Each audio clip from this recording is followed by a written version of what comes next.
Okay, so for question one, this is a modern play which is closer to me than Batchy and A Middle Summer Night's Dream.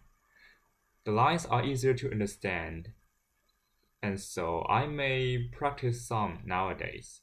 It's meaningful to read such a story about a woman's experience. Question 2.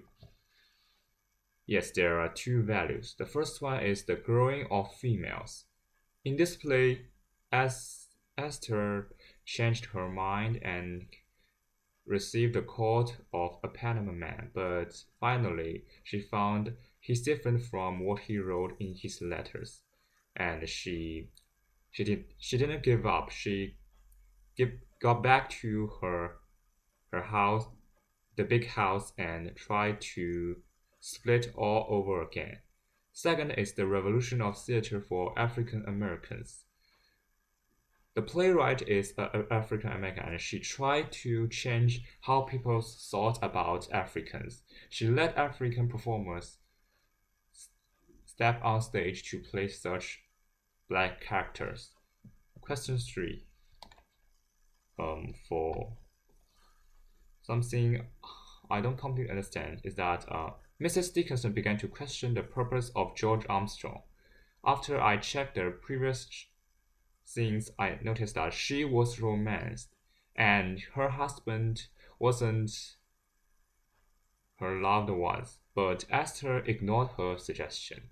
That's some kind of pathetic for a woman for in 35. For questions 4.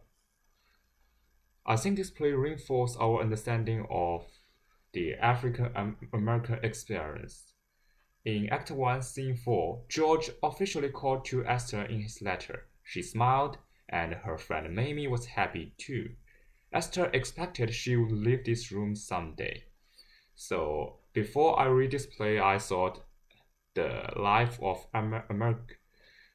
African Americans was simple and bored. But after I read this play, I thought they would also fall in love, grow up, go to work, have entertainment, and finally learn what they had to be at the end of the life. Question 5. I believe stereotypes of races still exist today.